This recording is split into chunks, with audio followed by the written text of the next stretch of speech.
Fox pro के अंदर आज हम इस तरह का स्क्रीन डिज़ाइन करने जा रहे हैं जिसमें आप डाटा एंट्री के लिए वर्क करेंगे, जिसमें आप यहाँ देख सकते हैं कि हम यहाँ पे नेम को इनपुट करने वाले हैं डाटा एंट्री के लिए। यहाँ पे आपको जेंडर में बताना है कि मेल है या फीमेल है। यहाँ पे उसका डेट ऑफ बर्थ क्या होगा, यहाँ एड्रेस क्या होगा, रीजन में दिखेगा, रीजन में east west north south, qualification क्या होगा, एडमिशन किस में ले रहा है, यहाँ पे एडमिशन डेट क्या है और उसका फीस क्या है। यहाँ पे बटन दिखाया गया नेक्स्ट, डिस्कार्ड और क्विट। हमको फॉक्स प्रो के अंदर इस तरह का स्क्रीन डिज़ाइन करना है जिसमें हम डाटा एंट्री वर्क कर सकें। तो आप यहाँ देख सकते हैं कि कौन कौन से बटन यूज़ हो रहे हैं। इसमें रेडियो बटन यूज़ हो रहा है इस प्रोग्राम के अंदर। ये आपका रेडियो बटन है जो आप देख रहे हो, ऑप्शन बटन या रेडियो बटन। इसमें यहाँ देख सकते हो कि चेक बॉक्स बना हुआ है, चेक बॉक्स। और यहाँ आप देख रहे हो कि ये जो बटन दिखाई दे रहा है इसको हम पुश बटन कहते हैं। अगर ये आपको अपने फॉक्स प्रो के अंदर डिफाइन करने हैं, फॉक्स प्रो के अंदर इस तरह का स्क्रीन डिज़ाइन करना है डाटा एंट्री के लिए, तो आप कैसे करेंगे। तो पहले हम इस प्रोग्राम को दिखा देते हैं कि कैसे काम कर रहा है, कैसे रन कर रहा है। आप देख लीजिए, इस प्रोग्राम को रन कराने पर आपके सामने कुछ इस तरह का स्क्रीन दिखाई देगा जिसमें आपको इनपुट करना होगा। जैसे आप इनपुट करिए, जैसे हमने यहाँ इनपुट दिया है अजय। अब यहाँ पे आपको बताना अजय कुमार पूरा लिखना है तो आप अजय कुमार लिखिए। अब यहाँ देखिए मेल और फीमेल, मेल है तो मेल पे आप चेक करिएगा। यहाँ पे आपको डेट ऑफ बर्थ देना है। तो डेट ऑफ बर्थ में आप यहाँ पे डालेंगे 10/05 और यहाँ लिखेंगे 2002। अब देखिए एड्रेस पूछ रहा है तो आप यहाँ पे भाट पर रानी इनपुट करेंगे। अब यहाँ पूछ रहा है कि भाट पर रानी में इनका रीजन क्या है, ईस्ट है, वेस्ट है। अब देखिए इन चारों में से कोई एक ही सिलेक्शन लेगा, या तो ईस्ट होगा, वेस्ट होगा, नॉर्थ होगा या साउथ होगा। यही ऑप्शन बटन है। ऑप्शन बटन की यही खासियत है कि इन चारों में से कोई एक ही सिलेक्शन करेगा। चलिए हमने साउथ लिया। इसके बाद यहाँ पे क्वालिफिकेशन भी देखिए, क्वालिफिकेशन के लिए भी यहाँ पे रेडियो या ऑप्शन बटन का यूज़ किया गया है। आपको यहाँ बताना पड़ेगा कि 10th है, 10+2 है, ग्रेजुएट है या मास्टर है। तो अगर ग्रेजुएशन है तो आप ग्रेजुएशन पे क्लिक करिएगा। अब किस में एडमिशन ले रहे हैं, CCC के लिए, DCA के लिए, ADCA के लिए, PGDCA के लिए, BCA के लिए या टेली के लिए। तो अगर आप ADCA में ले रहे हैं तो आप यहाँ ADCA पे क्लिक करिएगा। इसके बाद यहाँ आइएगा एडमिशन का डेट क्या होगा। तो सपोज़ आज 12 तारीख है, 12 जुलाई है, आप यहाँ पे 2023 लिख दीजिएगा। फीस यहाँ पे क्या है, तो जो भी फीस है आप यहाँ पे इनपुट करेंगे और यहाँ दिखेगा नेक्स्ट बटन दिया गया है। जैसे नेक्स्ट करेंगे वो डाटाबेस के अंदर स्टोर हो जाएगी। अब यहाँ फिर से एक और रिकॉर्ड हम ले लेते हैं जल्दी से। जैसे हमने लिया रेनू। अब रेनू यहाँ देखिए जेंडर में फीमेल है तो आप इसको हटा दीजिएगा। यहाँ पे डेट ऑफ बर्थ आइएगा। डेट ऑफ बर्थ में आपने लिया 05/07 और यहाँ पे आपने लिखा 2005। एड्रेस में लिखा आपने BAN की TA बनकटा, आपने ईस्ट लिखा, यहाँ पे 10+2 लिखा, DCA लिखा और यहाँ पे आपने लिखा आपने 12/07/2023। फीस लिखा आपने 6000 और आपने क्या किया, सबमिट कर दिया। तो इस तरह जितना बार आप इनपुट करना हो इनपुट कर सकते हो। डिस्कार्ड करना, मान लीजिए गलती एंट्री आपने भर दिया है तो आप क्या करेंगे, डिस्कार्ड कर देंगे। और अगर प्रोग्राम से बाहर आना है तो आप क्या करेंगे, यहाँ क्विट ऑप्शन पे जैसे क्लिक करेंगे आप प्रोग्राम से बाहर निकल जाओगे। अब देखिए यहाँ पे ब्राउज करके हम अपने रिकॉर्ड को देख सकते हैं। देखिएगा, अब देख सकते हैं कि जो भी इनपुट हमने किया है एक टेबल के माध्यम से वो सारा रिकॉर्ड हमें दिखाई दे रहा है। इनपुट हमने प्रोग्राम के माध्यम से किया है लेकिन वो सारा डाटा एक टेबल के अंदर आपको दिखाई दे रहा है। ये देख सकते हैं नेम का कॉलम हो गया, जेंडर का कॉलम हो गया, डेट ऑफ बर्थ हो गया, एड्रेस हो गया, रीजन में जो आपने रीजन दिया था साउथ ईस्ट, यहाँ पे क्वालिफिकेशन, एडमिशन किस में लिया जा रहा है और यहाँ पे एड्रेस, एडमिशन डेट क्या है और यहाँ पे फीस को दिखाया गया है।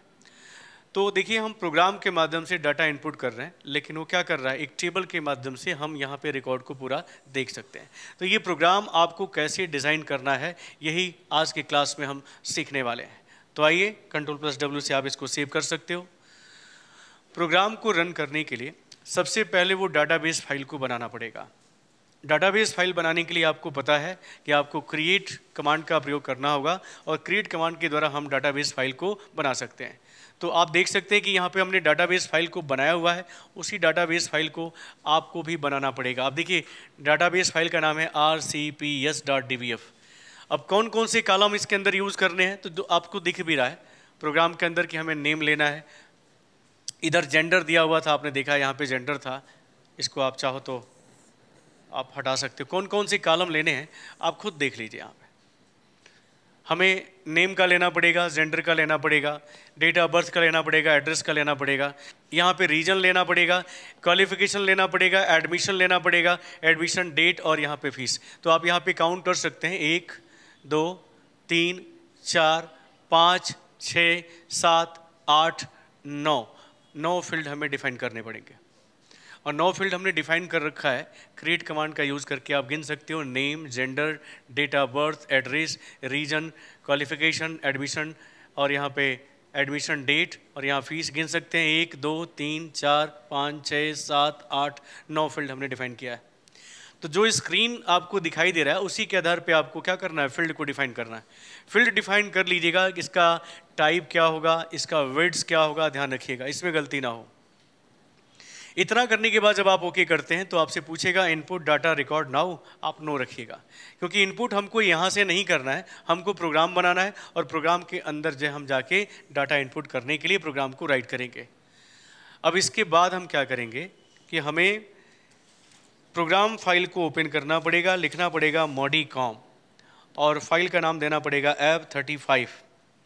आप देख सकते हैं कि इसमें प्रोग्राम हमने पहले से लिख रखा है। इसके बारे में आपको समझना है कि ये प्रोग्राम के अंदर कैसे काम कर रहा है, कैसे वर्क कर रहा है। तो देख सकते हैं प्रोग्राम फाइल को हमने ओपन किया है। ओपन करने के बाद यहाँ देख सकते हैं सेट टॉक ऑफ का यूज़ किया गया है। आप शुरू से पढ़ रहे हो, जब प्रोग्राम फाइल के बारे में हम बात कर रहे हैं, शुरू से हम आपको बता रहे हैं कि जब भी हम किसी प्रोग्राम फाइल को लिखेंगे ये टाइटल के रूप में आपको सेट टॉक ऑफ लिखना ज़रूरी है। इसके बाद क्लियर फंक्शन का यूज़ किया है। अब देख सकते हैं कि जो डाटाबेस फाइल हमने बनाया है उस डाटाबेस फाइल को हम यहाँ पे यूज़ कर रहे हैं, क्योंकि जो इनपुट हम प्रोग्राम के माध्यम से देंगे वो डाटा कहाँ जाएगी, rcps.dbf के अंदर स्टोर होगी। इतना करने के बाद देखिए यहाँ पे कुछ वेरिएबल्स लिए जाएंगे। वेरिएबल इसलिए लिए जा रहे हैं ताकि जो हम इसमें जो रेडियो बटन बना रहे हैं, जो पुश बटन बना रहे हैं, जो चेक बॉक्स बना रहे हैं, उसमें इस ऑप्शन का यूज़ कर सकें।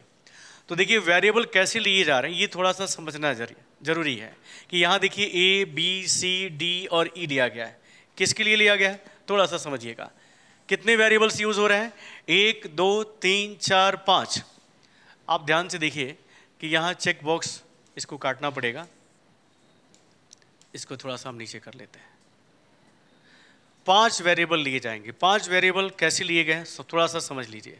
पहला वेरिएबल हमने जेंडर के लिए लिया है, दूसरा वेरिएबल हमने रीजन के लिए लिया है, तीसरा वेरिएबल हमने क्वालिफिकेशन के लिए, चौथा वेरिएबल हमने एडमिशन के लिए और पांचवा वेरिएबल जो हमने पुश बटन दिया है इसके लिए है। तो जो A, B, C जो वेरिएबल लिए गए हैं वो जो हमने बटन लिया है, पुश बटन, रेडियो बटन और चेक बटन, इन्हीं सब के लिए लिया है। तो हमें 5 दिख रहा है, इस प्रोग्राम के अंदर दिख रहा है कि 5 वेरिएबल हमें यूज़ करना है, तो वही प्रोग्राम के अंदर हमने यूज़ किया है। तो आपको अगर लग रहा हो इस प्रोग्राम को देख के कि A, B, C के लिए इतना वेरिएबल क्यों डिफाइन किया जा रहा है, तो वो इसी के लिए डिफाइन किया जा रहा है। A किसके लिए डिफाइन किया गया है, जेंडर के लिए। B किसके लिए डिफाइन किया गया है, रीजन के लिए। C किसके लिए डिफाइन किया गया है, क्वालिफिकेशन के लिए। D किसके लिए डिफाइन किया गया है, एडमिशन के लिए। और E जो डिफाइन किया गया है वो जो बटन दिखाई दे रहा है आपको यहाँ पे, नेक्स्ट, डिस्कार्ड और क्विट, उसके लिए लिया गया है। अब देखिए लूप चलाने के लिए हमने वेरिएबल CS को डिफाइन किया है और हमने कहा कि जब तक हम CS की वैल्यू को Y इनपुट करेंगे तब तक ये लूप चलता रहेगा, लूप से बाहर नहीं निकल पाएंगे। अब यहाँ देखिए अपेंड किया है, इस डाटाबेस फाइल को हमने ओपन किया है। इस डाटाबेस फाइल के अंदर अपेंड ब्लैंक ऑप्शन का प्रयोग किया है, जो हमारे डाटाबेस के अंदर रिकॉर्ड को इनपुट करने के लिए ऑप्शन दे देगा। इनपुट देखिए यहाँ पे एक चीज़ और है, सेट सेंचुरी ऑन किया है, सेट डेट ब्रिटिश ऑन किया है, क्योंकि एक इशू था सबसे बड़ा कि जब हम डेट को इनपुट करते हैं तो आप देखिएगा बाय डिफ़ॉल्ट रूप में पहला तो जो फॉर्मेट होता है वो MMDDYY का होता है। हम शुरू में ही जब हम डेट फंक्शन के बारे में आपको बता रहे थे तो याद करिए कि जब हम डेट फंक्शन को जब हम आउटपुट के रूप में लेते हैं तो कौन सा फॉर्मेट आता है, MMDDYY।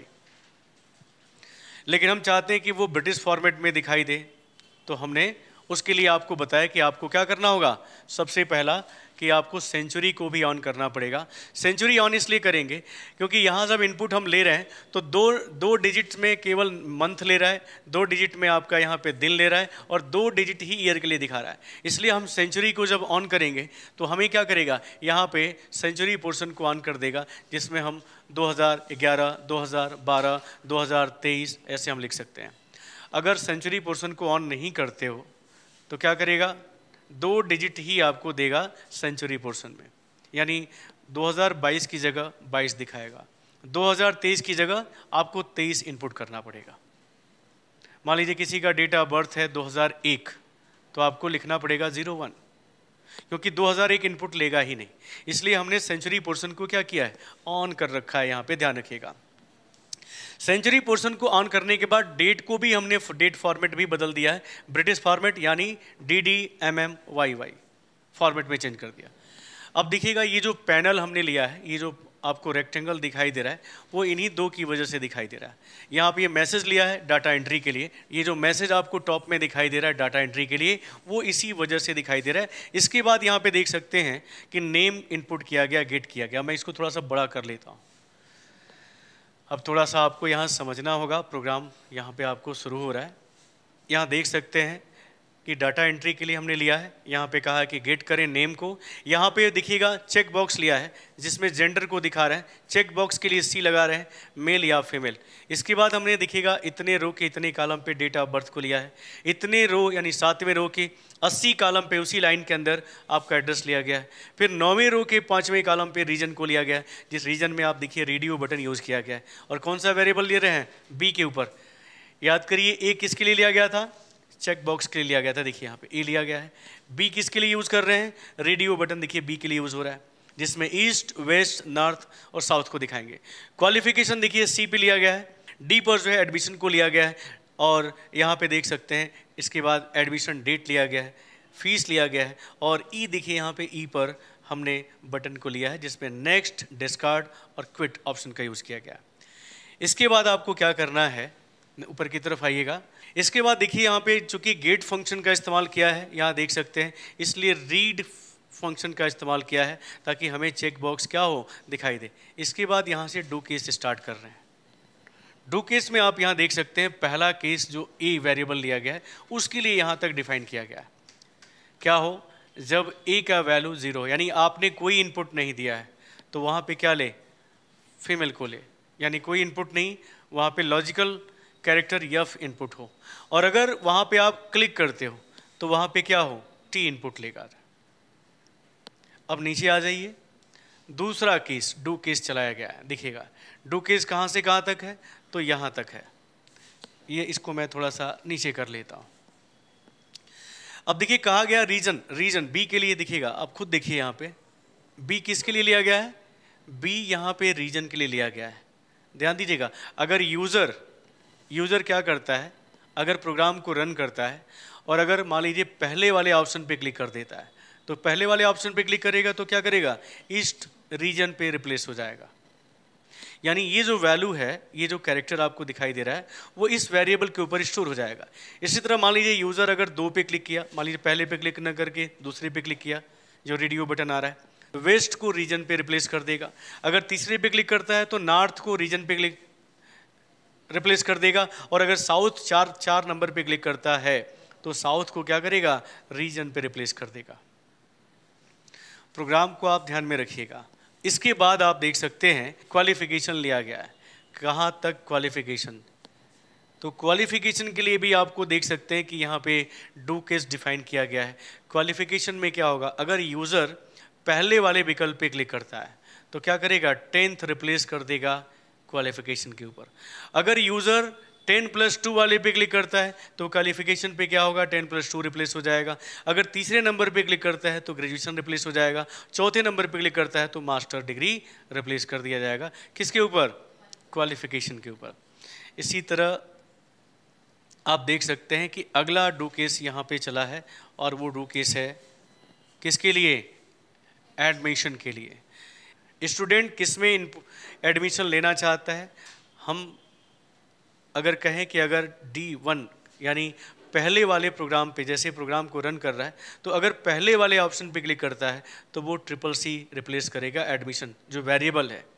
अगर दूसरे पे क्लिक करता है तो DCA रिप्लेस कर देगा। तीसरे नंबर पे क्लिक करता है तो क्या होगा? एडमिशन के ऊपर ADCA रिप्लेस कर देगा।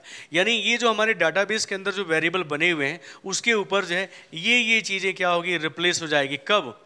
जब वो पहले वाले रेडियो बटन पे क्लिक करेगा तो CCC रिप्लेस होगा, दूसरे वाले रेडियो बटन पे क्लिक करेगा तो DCA, तीसरे वाले पे अगर क्लिक करता है तो ADCA, चौथे वाले पे क्लिक करता है तो PGDCA, पांचवें वाले पे क्लिक करता है तो BCA और छठवें वाले पे क्लिक करता है तो यहाँ पे क्या होगा? टैली को रिप्लेस करेगा। जब आप प्रोग्राम को रन कर रहे हो, ध्यान से देखिए आप लोग, प्रोग्राम को जब आप रन कर रहे हो, थोड़ा सा समझने वाली बात है। प्रोग्राम को जब आप रन कर रहे हो,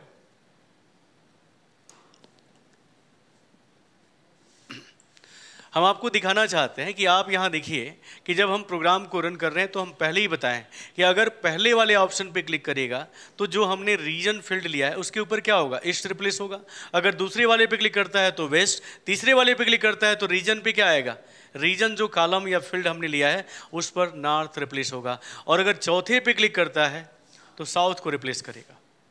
इसी तरह जो क्वालिफिकेशन हम ले रहे हैं, तो क्वालिफिकेशन में अगर हम मान लीजिए पहले वाले पे क्लिक करते हैं तो क्वालिफिकेशन का जो कॉलम है उस पर क्या जाएगा? 10th जाएगा। अगर दूसरे पे क्लिक होता है तो क्या होगा? 10+2 को रिप्लेस करेगा। अगर तीसरे पे क्लिक करता है तो क्वालिफिकेशन पे क्या जाएगा? ग्रेजुएशन जाएगा। वही चीज़ हम यहाँ पे प्रोग्राम के माध्यम से आपको समझा रहे हैं। आप यहाँ पे समझ सकते हैं कि अगर पहले पे क्लिक करता है तो क्या हो। तो पहले पे क्लिक करता है तो पहले के लिए CCC लिया गया है, दूसरे के लिए DC लिया गया है, तीसरे के लिए ADCA, चौथे के लिए PGDCA, पांचवें के लिए BCA और छठवें के लिए टैली रिप्लेस करेगा। यानी ये जो फील्ड है डाटाबेस के अंदर, इस डाटाबेस के ऊपर ये मैसेज क्या होगा? रिप्लेस होगा जब यूज़र पहले पे क्लिक करेगा या दूसरे पे क्लिक करेगा। तो इसी तरह नीचे की तरफ आ जाइए। अब देख सकते हैं कि अगला जो विकल्प आपका लिया गया है, डू केस अगला विकल्प है। अगर ई का मान 1 है, ई का मान 1 है। अब देखिए ई वेरिएबल किसके लिए लिया गया है, ये भी थोड़ा सा ध्यान देना है। ई वेरिएबल जो लिया गया है वो किसके लिए लिया गया है? जो हमारा पुश बटन बन रहा है, यहाँ H for horizontal box button बन के आएगा, H से हॉरिजॉन्टल। H क्या लिया गया है? ध्यान दीजिएगा, ई लिया गया। ई किसके लिए लिया गया है? बटन के लिए लिया गया है, जो पुश बटन बना रहे हैं। अब नीचे की तरफ आ जाइए। यहाँ देखिए, हमने कहा कि यदि केस ई का मान 1 है, अगर यूज़र क्या करता है? नेक्स्ट बटन पे क्लिक करता है, नेक्स्ट पहला बटन है, तो क्या करेगा? वो लूप में बना रहेगा। और मैंने प्रोग्राम के शुरू में ही बताया है, याद करिए, जब तक यूज़र क्या करता है? CH का मान Y इनपुट करता है, तब तक वो लूप में बना रहेगा, बार बार आपसे इनपुट लेता रहेगा। लेकिन अगर क्या करेगा? अगर मान लीजिए दूसरे वाले बटन पे क्लिक करता है, यानी ई का मान जब 2 होगा, तो ई का मान 2 होगा तो डिस्कार्ड हमने बोला है। डिस्कार्ड का मतलब क्या है? डिलीट कर दे। और क्या करे? उस रिकॉर्ड को पैक कर दे, केवल उस रिकॉर्ड को जिस रिकॉर्ड पे हम हैं। और अगर मैंने बोला कि ई का मान 3 होगा, तो ई का मान 3 है, इसका मतलब क्या है? प्रोग्राम से बाहर आना। देख सकते हैं CH का मान n है और यहाँ पे इंड केस कहा गया है, जो केस हम चला रहे हैं, और लास्ट में इंड डू। प्रोग्राम आपका कंप्लीट हो गया है। आप इसको क्या करेंगे? Ctrl+W से सेव कर लीजिएगा। सेव करते ही प्रोग्राम हमारे सामने कुछ इस तरह रन करके आ जाएगा। रन करने के लिए डू और फाइल का नाम आपको देना है। प्रोग्राम हमारे सामने कुछ इस तरह का रन करके आएगा, हमारे सामने कुछ इस तरह का स्क्रीन दिखाई देगा। अब हमें क्या करना है कि इसके अंदर इनपुट देना है। यहाँ पे क्विट बटन दिया है। एक बार फिर से इस प्रोग्राम को रन करते हैं। देखिए, अब जब प्रोग्राम को रन करिएगा तो आपके सामने कुछ इस तरह का स्क्रीन आपके सामने खुल के आ जाएगा। डाटा एंट्री यहाँ पे टाइटल के रूप में दिखेगा और यहाँ पे आपको स्टूडेंट का नाम डालना है। मेल है या फीमेल है तो आपको यहाँ पे, मेल है तो आप यहाँ पे चेक करेंगे, मेल नहीं है तो आप यहाँ पे चेक को हटा दीजिएगा। मेल है तो आप यहाँ पे क्लिक करेंगे। इसके बाद यहाँ पे इसका डेट ऑफ बर्थ देना है, रीजन बताना है, क्वालिफिकेशन बताना है क्या है, इसमें से कोई एक ही विकल्प सेलेक्ट होगा। इसके बाद एडमिशन किस में ले रहा है और एडमिशन का डेट क्या है और कितना फीस है, ये सारा डिटेल भरने के बाद क्या करेंगे, नेक्स्ट करेंगे। अगर और अधिक रिकॉर्ड को ऐड करना है तो मान लीजिए एक ही रिकॉर्ड आपने ऐड किया, तो एक रिकॉर्ड ऐड करिए और क्या करिए, क्विट कर जाइए। तो इस तरह हमने आपको बताया कि फॉक्सट्रो अगर आप यूज़ कर रहे हैं तो इस तरह का आप डाटाबेस और इस तरह का कोडिंग आप लिखकर इस तरह की स्क्रीन को डिज़ाइन कर सकते हो। क्या करने के लिए, डाटा एंट्री के लिए। अब इसमें अपनी ज़रूरत के हिसाब से जो भी कॉलम ऐड करना है आप ऐड कर सकते हो, जैसे फादर्स का नेम जोड़ना है, मदर्स नेम जोड़ना है, लास्ट क्वालिफिकेशन। अब मतलब जो भी डाटा, जो भी कॉलम आप इसमें ऐड करना चाहते हो एक प्रोग्राम के माध्यम से वो आप यहाँ पे दिखा सकते हो। तो उम्मीद करते हैं कि आपको ये तीनों बटन जो हमने इस क्वेश्चन के अंदर दिखाया है, रेडियो, चेक और पुश बटन, आपको समझ में आ गया होगा। अगर आप इस प्रोग्राम का PDF लिंक चाहते हैं तो इसका लिंक हम इस वीडियो के डिस्क्रिप्शन में दे देंगे, आप वहाँ से जाके डाउनलोड कर सकते हैं।